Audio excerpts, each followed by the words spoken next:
6:52, Conexión Global. En Hoy es Noticia, Alicia Contreras, editora del área internacional de nuestro canal. Ya está lista y dispuesta en la mesa de trabajo, Alicia, en un encuentro súper importante que se llevó a cabo el día de hoy entre Donald Trump y el presidente Gustavo Petro. Se dieron con todo de manera verbal antes y luego se reúnen el día de hoy, ha dicho Petro, y también desde el gobierno de Estados Unidos en una reunión de alto nivel, podríamos decir. Así es. Lo que nos hace deducir que el tono estuvo mejor de lo que eran los ataques anteriores. Exacto, ¿Qué tal? sí. Bienvenida. Muchas gracias, José. Pasemos a ver las imágenes que tenemos de esta reunión. Solo fotos hay hasta el momento de la cita entre Donald Trump y Gustavo Petro. Hasta ahora no ha habido declaraciones públicas. Estamos a la espera de una conferencia de prensa que va a realizar Gustavo Petro en Washington, el presidente de Colombia. Pero claro, tuvieron esta reunión entonces de 2 horas aproximadamente, que surge después de meses de declaraciones cruzadas entre ambos, de ataques verbales entre los dos mandatarios, pero una relación que se alivianó, podríamos decir,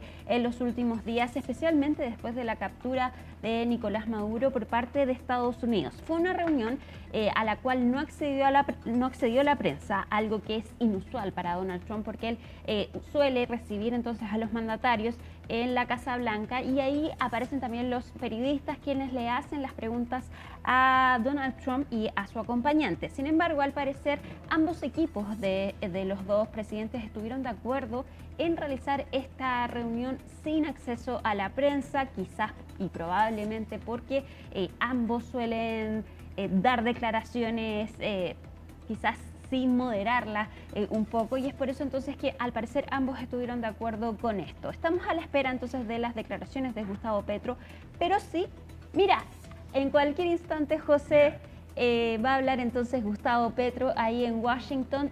Entendemos que va a hablar primero él y después va a recibir 6 preguntas, 3 de medios colombianos y 3 de medios estadounidenses, entre ellos CNN.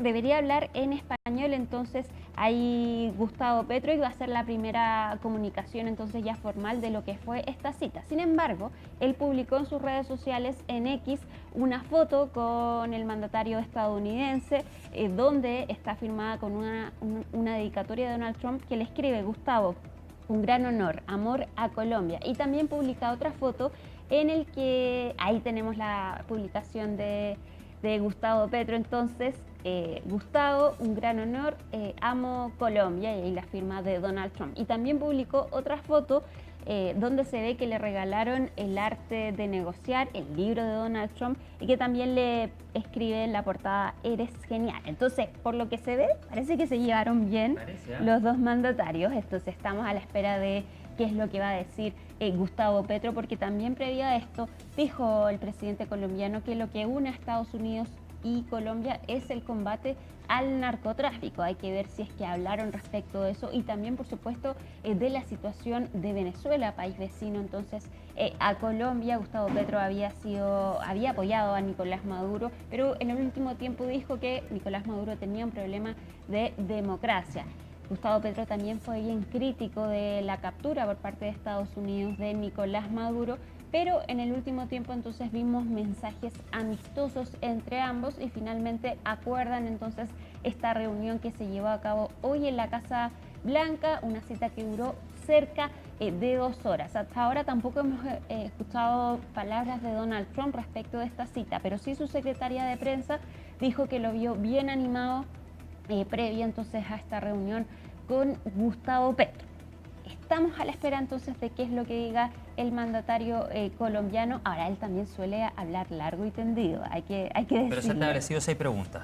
6 preguntas, pero claro, de todas maneras puede ser extenso este momento. Son 3 de medios nacionales y 3 de medios estadounidenses, que está CNN, Washington Post y Político, que son los 3 que les van a hacer las preguntas. También hay un traductor entonces para los medios estadounidenses, pero entendemos que él va a hablar en español. De hecho, también en la foto que publica con la dedicatoria de Donald Trump escribe: ¿qué habrá dicho Donald Trump? No soy bueno para el inglés.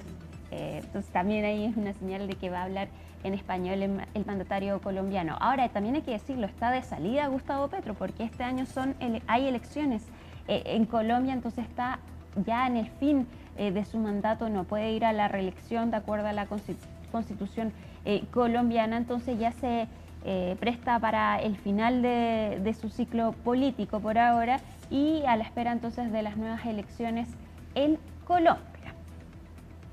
Mira, ahí va a hablar, parece, no queda nada, pero quedamos a la espera. Quedamos a la espera. Avancemos entonces y si es que habla, volvemos a Gustavo Petro. También nos vamos ahora a Cuba porque México finalmente confirmó que no le está enviando petróleo a la isla caribeña.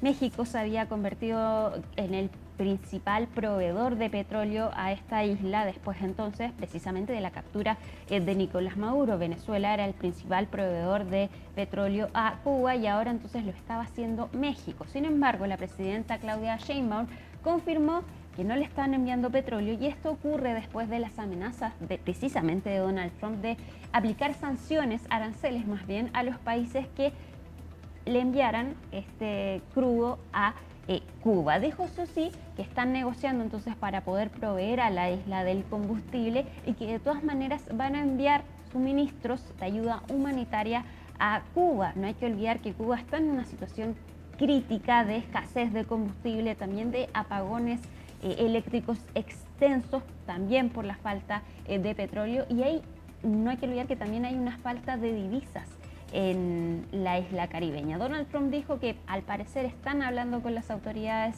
del régimen castrista, pero hay que ver entonces si es que llegan a un acuerdo. Escuchemos de todas maneras qué fue lo que dijo la presidenta de México respecto de la situación de Cuba. Nuestro objetivo es enviarlo esta semana, vamos a ver si es posible. Obviamente tenemos que conocer por parte de ellos también sus necesidades, ¿no? Porque no es nada más lo que México se le ocurra enviar, sino pues cuáles son las necesidades para poderlo enviar. Entonces va a ser muy transparente y lo vamos a informar adecuadamente. Precisamente nos vamos ahora a Venezuela, donde ayer llegó la enviada especial de Estados Unidos al país caribeño. Ahí la vemos, Laura Dow, quien fue recibida por la presidenta encargada de Venezuela, Delcy Rodríguez. La enviada entonces de Estados Unidos, encargada de negocios, va a encabezar la misión diplomática de Estados Unidos en Venezuela. Y justo un día después de que llegara al país caribeño, el equipo diplomático de Venezuela anunció que se va a instalar en Washington próximamente. Entonces se reanudan las relaciones diplomáticas entre ambos países y ocurre un mes después de la captura de Nicolás Maduro, mes que ha cambiado bastante Venezuela durante estas 4 semanas, precisamente porque no solo se ha retomado la relación con Estados Unidos, también se aprobó una ley para que petroleras estadounidenses o más bien extranjeras puedan cavar pozos en Venezuela y se ha excarcelado también a cientos de prisioneros políticos. Y no solo eso, porque también se está discutiendo una ley de amnistía. ¿Qué fue lo que dijo la enviada de Estados Unidos en Venezuela? Pasemos a revisar. Venezuela amigable, estable, próspera y democrática. Para lograrlo, mi equipo y yo vamos a trabajar mano a mano con los venezolanos, representantes de una variedad de sectores y perspectivas. Escuchemos de inmediato las palabras de Gustavo Petro, presidente de Colombia, tras su reunión con Donald Trump. Una especie de lejanía aparte, sobre la cual no sucede mayor cosa, sino somos como el ojo de un huracán, de los muchos que se producen en el Caribe. Y ahora lo estamos viendo en la práctica. Un mundo que después de pasar por el genocidio en Gaza, que aún no ha terminado ni ha sido juzgado, su ojo del huracán se desplaza al Caribe, casi de la misma manera, golpea a Caracas y amenazaba a Colombia, el centro del mundo. Y eso hace temblar todo el mundo, porque es el centro del mundo. No solo geográfico, sino vital. Porque si algo caracteriza a nuestra antigua Gran Colombia, es que somos potencia mundial de biodiversidad natural e humana. Por eso los acontecimientos son importantes y me parece muy positivo que la reunión de esta mañana pues haya salido con un aire optimista y positivo. ¿Qué siento yo de lo que vi y de lo que sentí? confusión alrededor de la realidad que acontece, por ejemplo, en problemas como el narcotráfico, como la energía, líneas diferentes, indudablemente, de ver el problema, algunas agresivas, otras más posiblemente construibles entre todos. Nos agarramos de eso, que nos junta, no que nos separa. E incluso en mi primera frase, cuando encontré al presidente Trump por primera vez en mi vida, porque no lo conocía, mirando las fotos de los presidentes de Estados Unidos, es que nos junta, estaba Lincoln ahí en la foto, la libertad. Podemos ser muy diferentes, civilizatoriamente hablando, históricamente hablando, pero lo que nos junta es la libertad. Y ahí comenzó la conversación. Se puede hacer un pacto por la libertad, se puede hacer un pacto por la vida. Vida y libertad hoy van juntas. Y sobre eso es que nos podemos juntar. Pues esa fue la conversación. Y por eso vimos cómo reactivar a Venezuela, no simplemente cómo condolernos de lo que sucedió en Venezuela, que es grave, sino cómo podría ser una reactivación de Venezuela con la ayuda de Colombia en su frontera, en su vecindad, occidental para Venezuela, oriental, nororiental para nosotros. ¿Cuál es el papel de Estados Unidos allí? Si no es levantar sanciones, por ejemplo, concretamente. Y cómo dejar fluir allí, incluso con aporte de los Estados Unidos, unos flujos que ya se han construido desde hace mucho tiempo, que son comunes, una realidad, lo repetimos muchas veces, Colombia y Venezuela somos un mismo pueblo, una misma historia, y por tanto en los momentos más difíciles, donde se pone en cuestión la existencia de nuestras naciones, dejarla fluir y juntarse y volverse poder, como Bolívar pensó que podríamos ser. Y por eso allí hablamos del flujo de la energía, el flujo de las gentes, la necesidad de que eso se libere de cualquier coerción, las posibilidades que ya tenemos, porque lo preveíamos antes con nuestras empresas de petróleo públicas, con nuestras empresas de energía. Bueno, ahí teníamos entonces las declaraciones de Gustavo Petro, presidente de Colombia, después de la reunión con Donald Trump en la Casa Blanca. Dice que hablaron de un pacto por la libertad, de cómo reactivar Venezuela con la ayuda de Colombia, y también respecto del papel que va a cumplir Estados Unidos entonces en lo que ocurre en Colombia en Venezuela más bien, después de un mes ya desde que se capturó a Nicolás Maduro.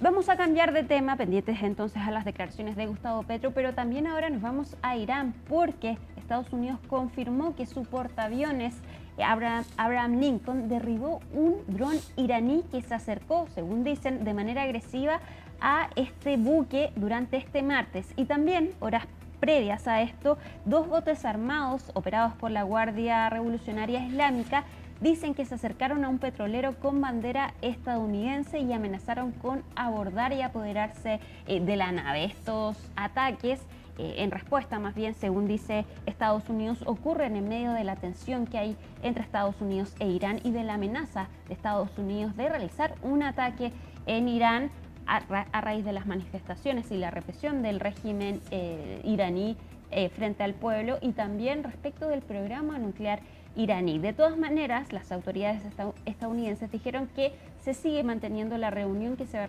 realizar el viernes con delegaciones estadounidenses e iraníes respecto del programa nuclear. CNN habló en exclusivo con el canciller de Irán, quien respondió respecto de lo que esperan de las relaciones con Estados Unidos. Escuchemos. So I'm not concerned about war. What I'm concerned of is miscalculations. And I think President Trump is wise enough to make a correct decision.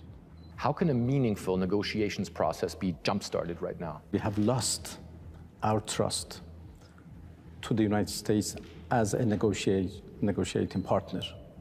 There are now some intermediators, some friendly countries in the region, who who are trying to build this confidence.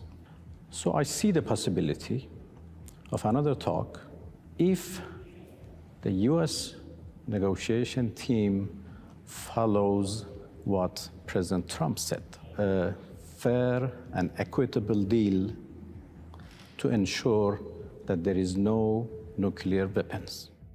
Nos vamos ahora a Europa porque España va a buscar prohibir las redes sociales para los menores de 16 años y se suma entonces a países como Australia, que ya aprobó esta normativa, y Francia, donde está avanzando un proyecto para prohibir las redes sociales a menores de 15 años. Fue Pedro Sánchez, el presidente del gobierno español, quien anunció esta medida y que además adoptarán un paquete entonces de 5 medidas para aumentar el control de las plataformas digitales, y dicen más bien que la responsabilidad de esto va a caer en las empresas para que implementen medidas de control efectivas y reales que impidan entonces que menores de 16 años accedan a las redes sociales. Es un tema que de todas maneras tiene distintos puntos de vista. ¿Qué dijo Pedro Sánchez y qué dicen los españoles? Pasemos a revisar.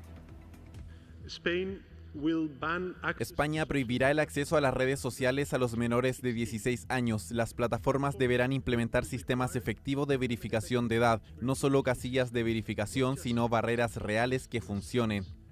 Hoy nuestros hijos están expuestos a un espacio en el que nunca debieron transitar solos, un espacio de adicción, abuso, pornografía, manipulación y violencia. Ya no lo aceptaremos. Los protegeremos del salvaje oeste digital. Creo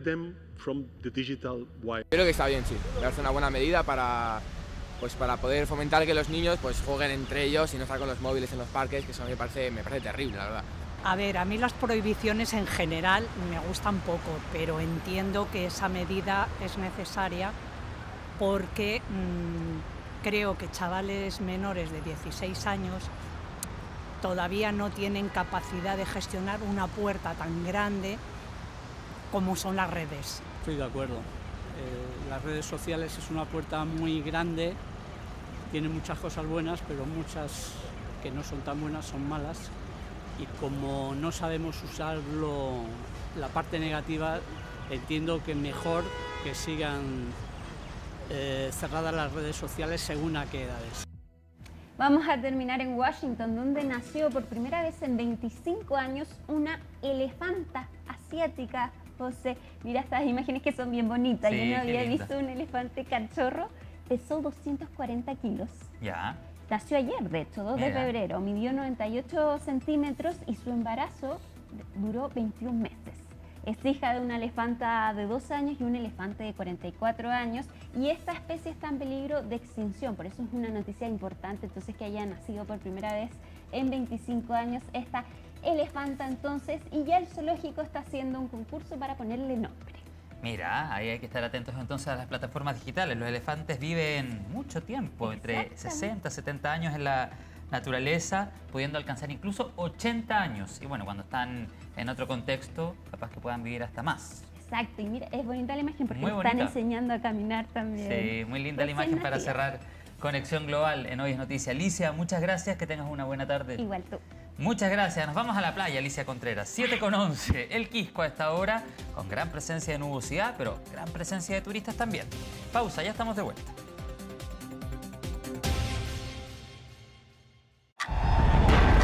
Donald Trump ha remecido la política mundial. Tensiona la crisis migratoria. Le declara la guerra a las universidades más prestigiosas del país. Genera incertidumbre económica mundial por el aumento de los aranceles. Interviene en el conflicto bélico de Rusia y Ucrania. Sigue las repercusiones de las políticas del presidente de Estados Unidos que están cambiando el escenario mundial. El equipo internacional de CNN Chile interpreta, analiza y proyecta la gestión de Donald Trump.